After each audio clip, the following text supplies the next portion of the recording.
Turning now to Muni moment, the Federal Reserve continuing to hike rates all to curb inflation. The Muni market, though, has actually been a little bit of an oasis for investors, outperforming treasuries as of late. Really pleased to say that joining me on set here, Chris Brigati, Managing Director of Municipal Investments at Valley Bank. How has it been? It's been wild and volatile when you think about full faith and credit and down the credit spectrum on the corporate side.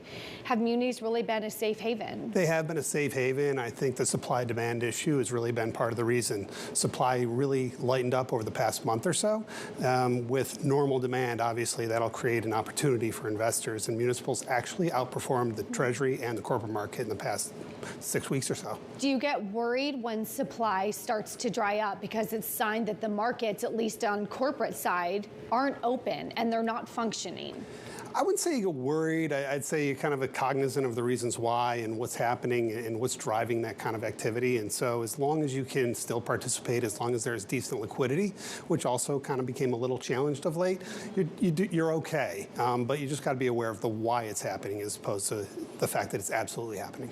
Something changed this week. On the corporate side, Carnival Cruise Lines came, bumped the deal. Yields were lower than expected. There seemed to be demand for high yield. That's, of course, the corporate issuer.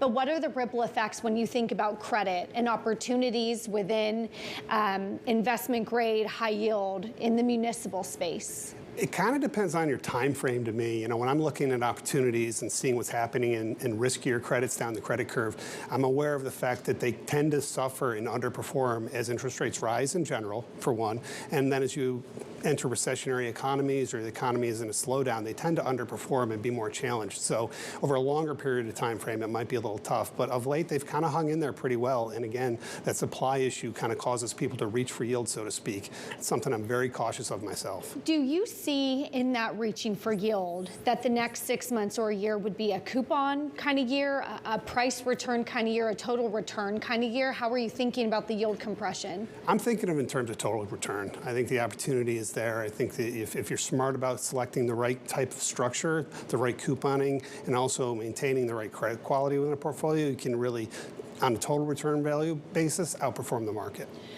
Our Bloomberg News reporter, Amanda Albright, put out a great story that said there's a way to avoid New York and California taxes and you don't even have to leave the state. And she's talking about buying municipal bonds as a way to relieve some of that tax pressure.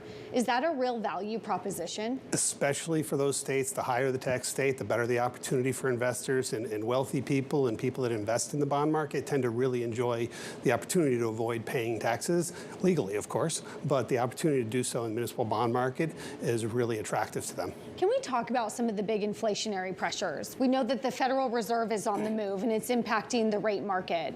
How do state and local governments benefit or not from the big inflationary pressures? You know, it's interesting. Part of the challenge when the inflation is really hitting the market is that municipals are generally going to trend in line with what's going on with the broader rate market. So the first iteration of it is going to be a challenge to the market. Down the road, if you look at what really tends to happen, though, the opportunity for state and local governments to raise taxes is somewhat limited. I mean, they don't really want to harm investors or harm their constituents too much. And so you don't see the tax base go up as much and the tax revenue go up as much as you might expect. So from that standpoint, there's opportunity to be intelligent about it, but you got to be careful. A little bit of curveball here. We're coming up on midterm elections. What are you looking for? What would be the impacts when you think not only about some of the gubernatorial changes, but a House, the Senate, and of course the local bonds on ballot is too something we follow? Yeah.